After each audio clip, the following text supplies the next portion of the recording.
जिंदगी चल रही है और हम भी, कुछ आगे कुछ पीछे, कुछ दाएं तो कुछ बाएं, दौड़ते भागते रेंगते किसी अपनी ही भ्रांति में। अब किसी को इत्मीनान से गले लगाना हो या कुछ वक्त अपने ही साथ बिताना, हम चल रहे हैं।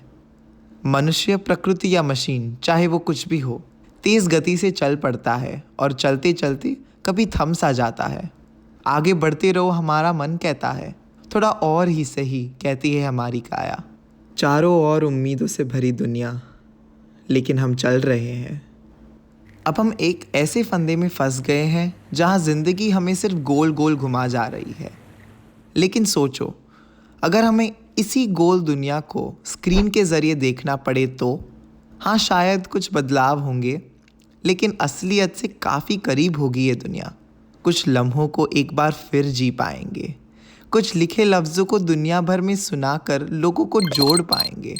लाखों में व्यूज़, लाइक्स, डिसलाइक्स, कमेंट्स और शेयर्स, हमारी ज़िंदगी अब मानो पब्लिक प्रॉपर्टी ही बन गई है। वास्तविक, असली, फिर भी असलियत से काफ़ी दूर। क्या उतना अलग है ये? अब हमारी ज़िंदगी ने अपनी गोल सी दुनिया को डब्बे में समा लिया है। हमने अपने आप को और अपने इरादों को परिस्थिति के अनुसार सम्मिलित कर लिया है। जब हम सम्मिलित शब्दों को तोड़ते हैं तभी एक सवाल आता है, हम क्यों चलते हैं? चलते हैं हम कहानियाँ बनाने के लिए। हम कहानियाँ बनाते हैं कुछ अपने लिए जिसे हम मुड़ मुड़ कर दोबारा देख सके, और कुछ बनाते हैं दूसरों के लिए। सबके मूल एक है, बस इनके आकार बदलते रहते हैं। ये बनते हैं फिर मिटते हैं। पिछले साल मैं एक दुविधा में फंस गया था कि कौन सी दुनिया मेरी है, ये स्क्रीन वाली या फिर ये गोल वाली। दोनों दुनिया के बीच में एक तालमेल की खोज में निकल पड़ा था मैं। एक ऐसी जगह जहां मुझे सिर्फ खुशी मिले। हाँ, मैं डांस करता हूँ अपने लिए, अपने भावनाओं को व्यक्त करने, लेकिन मैं इसलिए भी डांस करता हूँ ताकि लोग मुझे सुने।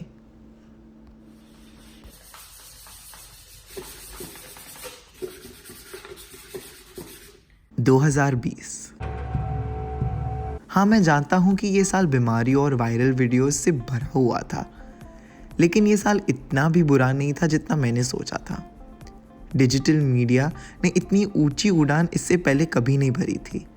कंपनियां बंद हुई, वहीं दूसरी और कंपनियां शुरू हुई। हालांकि कोई लोगों का नुकसान हुआ, लेकिन मैं समझता हूँ कि इसी दौरान कई लोगों ने खुद को पहचाना। घर वालों से लेकर हाई स्कूल के बच्चों तक कईयों ने खुद का बिजनेस शुरू किया, जैसे कि नानबाई, कलाकार, चित्रकार, शेफ, व्यवसायी। पूरी दुनिया कोरोना से लड़ रही थी जिस वक्त मुझे अपनी रुचि पता चली। इस लॉकडाउन में बंद चार दीवारी ने मुझे यूट्यूब चैनल खोलने करने का सुझाव दिया। कुछ नया शुरू करने के लिए काफ़ी इन्वेस्टमेंट और कैपिटल की ज़रूरत होती है, फिर लगता है जो होगा देखा जाएगा। मुझे काम करना पसंद है, इसलिए जब मैं 10 महीने के लिए अपने घर मुंबई में था, मैं काम करता रहा, नाचता रहा, क्योंकि मुझे अपने लिए एक ऑनलाइन ब्रांड बनाना था। पहले मैं इंस्टाग्राम पर इतना एक्टिव नहीं हुआ करता था। इनफैक्ट मैंने दिसंबर 2016 में पहली बार एक वीडियो पोस्ट किया था, जबकि मेरे दोस्त इसके कई से पहले से इंस्टाग्राम पर थे। तब मैं सिर्फ अपने खुशी के लिए पोस्ट किया करता था। लेकिन मई 2019 से मुंबई में मैंने क्लासेस लेने शुरू किए। मुझे लगा कि मुझे और लोगों से मिलना है, क्योंकि मेरे सारे दोस्त डांस सीखना नहीं चाहते थे। तो मेरा पहला स्टेप था एक बिजनेस अकाउंट बनाना। मुझे यहाँ थोड़ी पहचान मिली। मैंने वहाँ कुछ डांसर्स और मेरे दोस्तों के साथ वीडियोस बनाए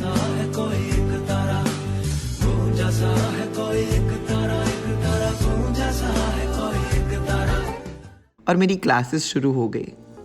फिर मैं अपने स्कूल को लेकर बिजी हो गया था और ये सब भूल गया।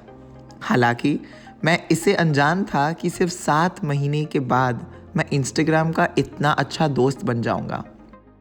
कितना अद्भुत है ना कि हम इस महामारी के दौरान अपने फ़ोन से कितना करीब हो गए थे।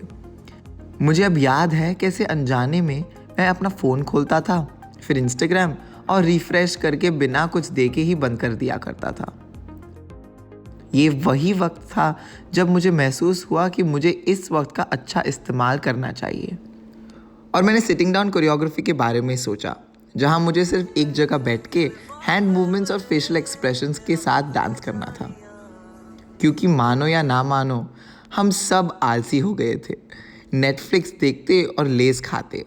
उस वक्त सबको एक्सरसाइज करने की बहुत ज़रूरत थी और उसका एक ही ज़रिया था, डांस। मैंने अपनी पहली सिटिंग डाउन कोरियोग्राफी पोस्ट की और मुझे इतना प्यार मिला जितना मैंने कभी नहीं सोचा था। मदर्स, वर्किंग प्रोफेशनल से छोटे बच्चों तक मुझे लगभग 500 से ज़्यादा डांस कवर्स मिले इस कोरियोग्राफी पर। उन सब ने मेरी कोरियोग्राफी सीखी और उन्हें पोस्ट किया।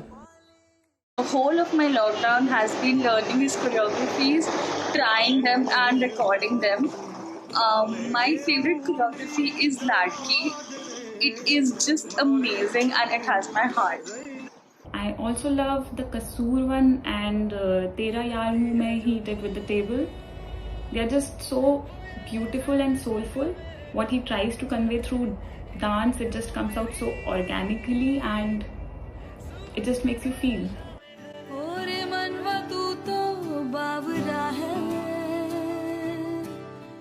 तू ही जाने तू क्या सोचता है,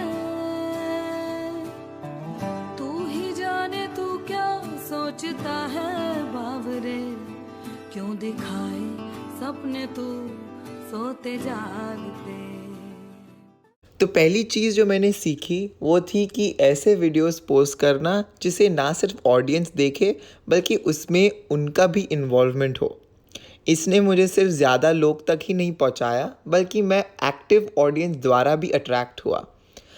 हाँ, मेरे और इंस्टाग्राम के बीच कभी कभी नोक जोक हो जाती है, लेकिन अंत में हम फिर एक हो जाते हैं। ये सब हुआ लॉकडाउन के पहले 2 हफ्ते में। मैं पागलों की तरह बनाता गया और तब एहसास हुआ कि मुझे ब्रेक की ज़रूरत है। तब मैंने खाना बनाया, कविताएं लिखी, स्केचिंग की, पेंटिंग, ड्राइंग और वो सब कुछ किया जो मुझे बचपन में करना पसंद था। मैंने 2 हफ्तों में एक सीरीज़ कोरियोग्राफ की, पॉज एंड प्ले, जिसमें कुछ कविताएं एक कहानी को जोड़ती थी, जहां मैंने घर के हर एक कोने का इस्तेमाल किया, खुद में बसे कलाकार की खोज की। इसने मुझे सोचने के लिए मजबूर किया कि मैं और क्या क्या कर सकता हूँ, लेकिन उसको लोगों ने ज़्यादा पसंद नहीं किया। तब मुझे महसूस हुआ कि मैंने अपने फॉलोअर्स को समझने में गलती कर दी और भूल गया था कि उन्होंने मुझे फॉलो करना क्यों शुरू किया था। मैंने अपने आप से कहा कि ये ऑनलाइन गेम आसान नहीं होगा। मुझे कोशिश करते रहना है, गलतियों को सुधारना है और आगे बढ़ना है। तो पहली ज़रूरत थी कैसे मैं मेरा अकाउंट ग्रो कर सकता हूँ और खुद को याद दिला सकता हूँ कि मैं इस ऑनलाइन वर्ल्ड में क्यों आया। मेरा लक्ष्य है कि मैं इंडिया में डांस को हायर एजुकेशन के तौर पर देखूँ, स्कूलों में देखूँ।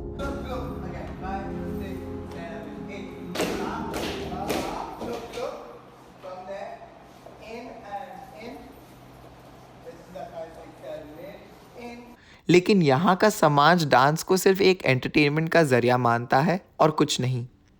पिछले साल मैंने इसके बारे में एक प्रधान अध्यापक को बताया, लेकिन उन्होंने मुझे नकार दिया।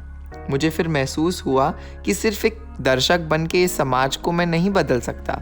मुझे प्रॉब्लम के जड़ तक जाने की ज़रूरत थी, लोगों से घुलने मिलने की ज़रूरत थी। एक बार मुझे जब भी थोड़ी थोड़ी शक्ति मिले, लोगों से मान मिले, तब उन्हें डांस की अहमियत समझा सकता हूँ। लेकिन इस ऑनलाइन रिसर्च के दौरान पिछले साल मुझे फिर से प्रॉब्लम्स का सामना करना पड़ा, क्योंकि जो मैं बनाना चाहता था और जो मेरी ऑडियंस देखना चाहती थी वो दोनों अलग थे। मेरी ऑडियंस सेमी क्लासिकल और बॉलीवुड डांस देखना चाहते थे और मुझे कंटेम्प्रेरी करना था। मैं एक ऐसा व्यक्ति हूँ जिसे लॉन्ग टर्म ट्रेनिंग पसंद है। मुझे खुद को और अपने स्टूडेंट्स को कुछ हटके सोचने पर मजबूर करना पसंद है, लेकिन मुझे पता है कि सब महीनों ट्रेन नहीं करना चाहते। कुछ सिर्फ मज़े के लिए डांस करना चाहते हैं। मुझे जो पसंद है उसे बनाने के लिए इस ऑनलाइन एल्गोरिदम ने मुझे बिल्कुल मोटिवेट नहीं किया। मैं चाहता था कि जो मैं बना रहा हूँ उसे और ज़्यादा लोग देखें, ताकि मैं अपनी दिल की बात और लोगों से कर सकूं। लेकिन कुछ भी काम नहीं कर रहा था। औरों के लिए डांस करते करते मेरा मेंटल हेल्थ ख़राब हो रहा था। मैं एक रेगिस्तान के बीच में फंस गया था।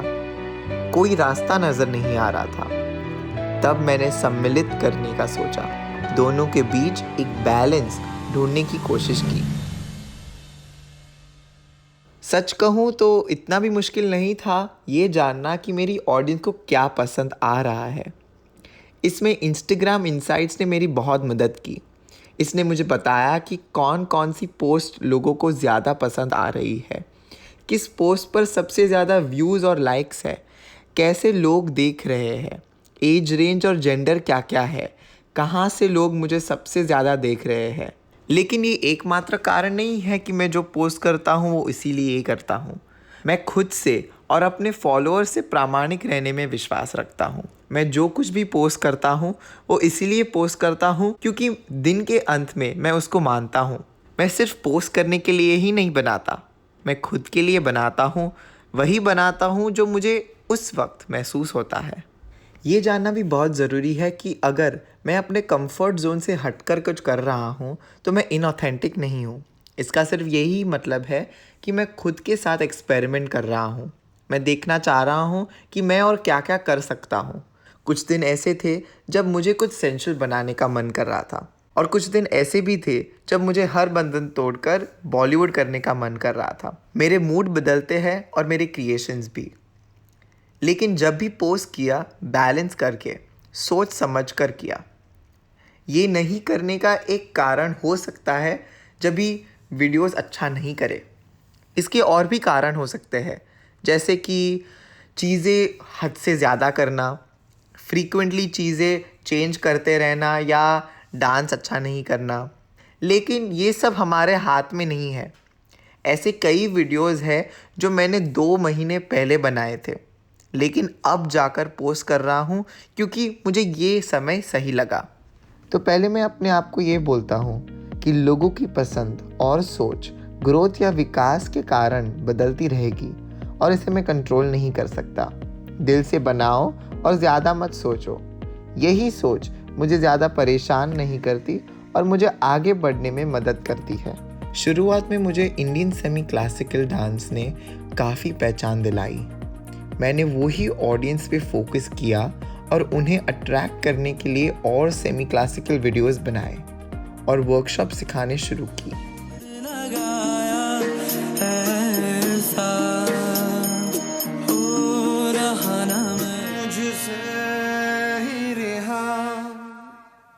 मुझसे ही रिहा।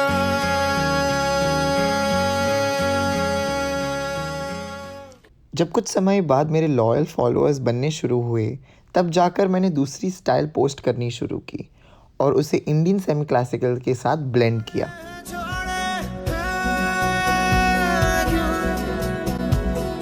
चले मुझे लेके उड़े ये क्यों?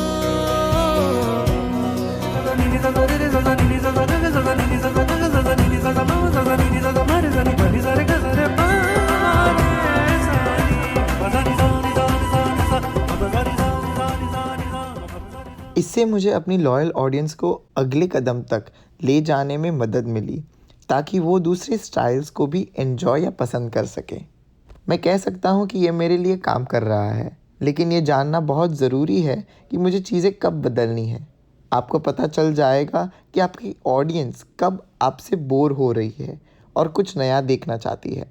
मैं इसे पॉजिटिवली लेता हूँ क्योंकि ये मुझे चैलेंज करती है अपने कंफर्ट जोन से बाहर जाकर कुछ नया करने के लिए। 4:5 का रेशियो लोगों को ज़्यादा अट्रैक्ट करता है। एक छोटे से रेक्टेंगुलर स्क्रीन में 4:5 का रेशियो 16:9 के रेशियो से ज़्यादा बड़ा लगता है। तो साइकोलॉजिकली जो पोस्ट ज़्यादा बड़ा और वाइब्रेंट लगता है वो आँखों को ज़्यादा आकर्षित करता है। कैसे हम इंस्टाग्राम रील्स को भूल सकते हैं? भारत में टिकटॉक बैन होने के बाद ज़्यादा ट्रेंड कर रहा है ये रील्स। ये पूरे इंटरनेट पर छा गया है, जहाँ क्रिएटर्स को सिर्फ 15 से 30 सेकंड के वीडियो बनानी पड़ती है। वीडियोस किसी के भी बारे में हो सकता है, जैसे कि dancing, singing, acting, talking, travelling, advertising और भी बहुत कुछ। रील्स पर हर 10,000 व्यूज़ बढ़ने के साथ साथ एंगेजमेंट भी बढ़ता है। ये उन तक भी पहुंचता है जो हमें फॉलो भी नहीं करते। लेकिन बहुत सोच और इनोवेशन की ज़रूरत होती है।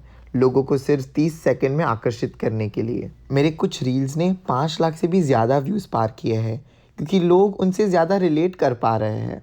इन रील्स के लिए मैंने कोई प्लानिंग नहीं की थी, बस मज़े में डांस किया था। तब मुझे महसूस हुआ कि लोगों के साथ ऑर्गेनिकली जुड़ना कितना ज़रूरी है, क्योंकि हम सब इंसान हैं और कभी ना कभी कहीं ना कहीं हम एक जैसा महसूस करते हैं। आर्टिस्ट और प्रोडक्शन हाउस को टैग करके अलग अलग हैशटैग इस्तेमाल कर हम और लोगों तक पहुंच सकते हैं। हैशटैग कितना ज़रूरी है उतना इम्पोर्टेंस उसको नहीं मिलता। ये हमारे कंटेंट को दूसरों के एक्सप्लोर पेज पर दिखाता है।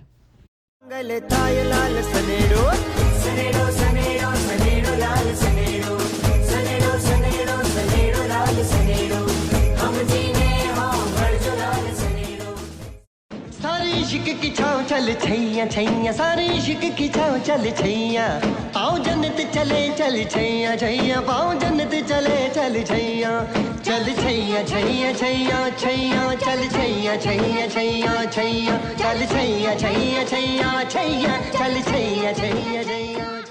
सांसों को सांसों में ढलने दो जरा, बाहों में हमको पिघलने दो जरा, लम्हों की गुजारिश है ये, पास आ जाए हम तुम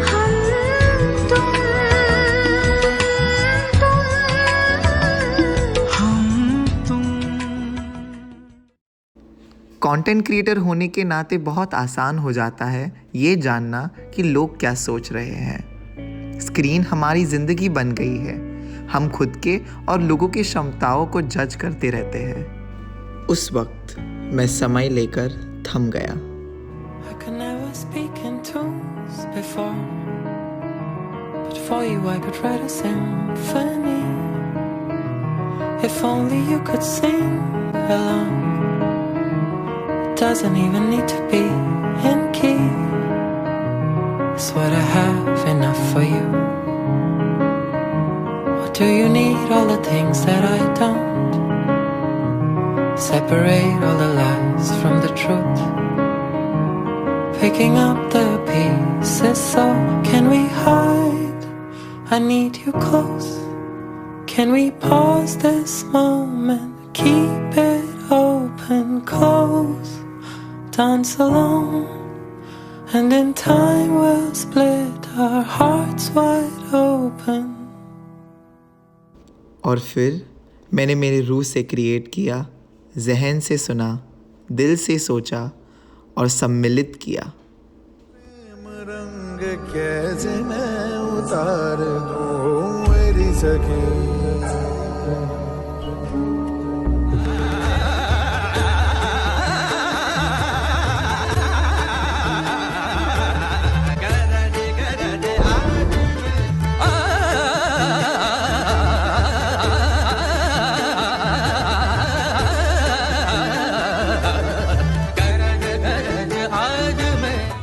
मन ही जाने मैं जानूं न जाने बैरी ये दुनिया, आए न बादल नीर बहाने, हमारी रुम चुम करती आवी, हमारी रुम चुम करती आवी, आनंद उत्सव ने गरबानी रमजत साथे लावी। যদি তোর দাগ শুনে কেউ না আসে তবে একলা চলো রে, যদি তোর দাগ শুনে কেউ না আসে তবে একলা চলো রে। निमुड़ा निमुड़ा निमुड़ा, अरे काचा काचा छोटा छोटा निमुड़ा लाई दो, अरे लाई दो लाई दो लाई दो, अरे लाई दो लाई दो लाई दो निमुड़ा लाई दो। बेदर्दी इश्क ने गोला सबका दिल, इसने तोड़ा हर आशिक, इश्क से हारा हमको भी इश्क ने मारा। मुझे प्यार नहीं तुझसे है बा, मुझे दिल दिल को तेरा देवा, मुझे प्यार नहीं तुझसे है बा, मुझे दिल दिल को तेरा देवा।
मैं आज आप सभी के प्यार और सपोर्ट के बिना जेन्युइन ड्रीम टू डांस कभी ना बन पाता। सीखते रहो और सेलिब्रेट करो अपने डांस के सपनों का सफर।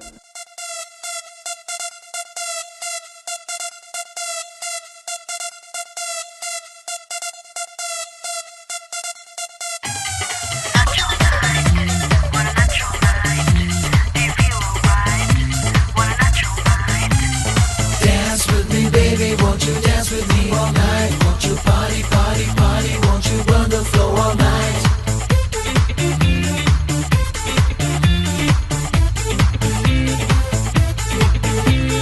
प्यारे प्यारे लम्हे, प्यारी प्यारी बातें, सपनों के दिन हैं, सपनों की रातें।